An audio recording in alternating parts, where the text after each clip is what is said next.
مشرقی یروشلم کے ایک فلسطینی کمیونٹی سینٹر میں سندس طویل اسرائیلی ڈاکٹروں اور ہسپتالوں کے دورے کے دوران استعمال ہونے والی عبرانی زبان سکھاتی ہیں۔ طویل، جو خود ایک یونیورسٹی کی اسٹوڈنٹ ہے، غیر سرکاری ادارے لسان میں رضاکارانہ طور پر پڑھانے والی جوش و جذبے سے بھرپور ایک ٹیچر ہیں۔ لسان یروشلم میں فلسطینی خواتین کے لیے عبرانی تعلیم کا پروگرام چلاتی ہے۔ سندس اس تنظیم کے 50 رضاکار ٹیچرز میں سے ایک ہیں، جس میں دونوں عرب اور یہودی شامل ہیں۔ چونکہ لسان ان کی عبرانی زبان سیکھنے میں مدد کرتی ہے، اس لیے میں بھی اس پروگرام کا حصہ بننا چاہتی تھی تاکہ خواتین کو اس ملک کے امور میں شامل کیا جائے اور عبرانی زبان بغیر کسی کی مدد کے بولنے کا اہل بنایا جائے۔ لسان کی سربراہ کا کہنا ہے کہ عبرانی زبان سیکھنے کی ضرورت خاص طور پر مشرقی یروشلم کی خواتین کے لیے ہے، جہاں 3/4 خواتین بے روزگار ہیں۔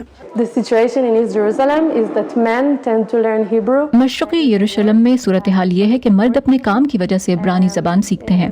ہم اسے ملازمت کے لیے درکار عبرانی کہتے ہیں، لیکن کئی بار وہ لکھنا پڑھنا تک نہیں جانتے۔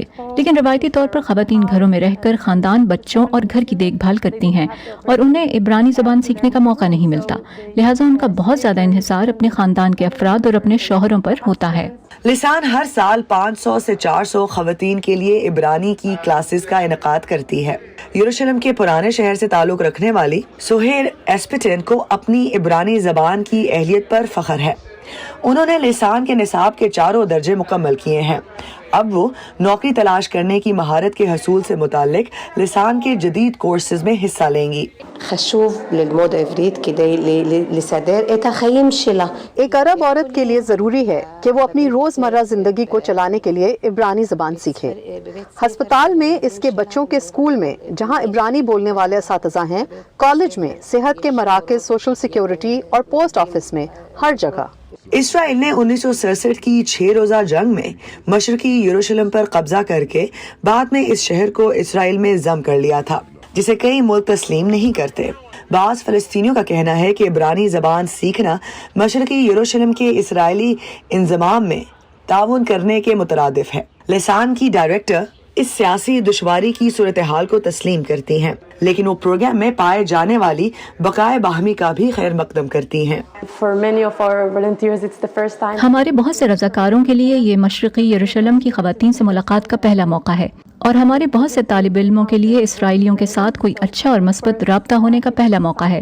تو یقیناً یہ ایک ایسی چیز ہے جس سے ہم خوش ہیں، لیکن اس انتہائی پیچیدہ صورتحال میں زندگی گزارتے ہوئے ہمارا مقصد یہ ہے کہ انتہائی سخت حالات میں رہنے والے مشرقی یروشلم کے رہائشیوں کو ہم اس شہر میں ایسے زیادہ متبادل اور رسائی فراہم کریں جن کے وہ مستحق ہیں۔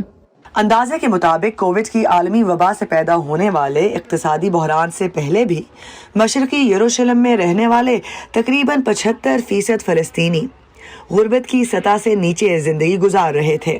لسان کے اہلکاروں کا کہنا ہے کہ انہیں امید ہے کہ عبرانی زبان سیکھنے والی فلسطینی خواتین لیبر فورس میں شامل ہو سکیں گی اور اپنے خاندانوں کی کفالت میں مدد کر سکیں گی۔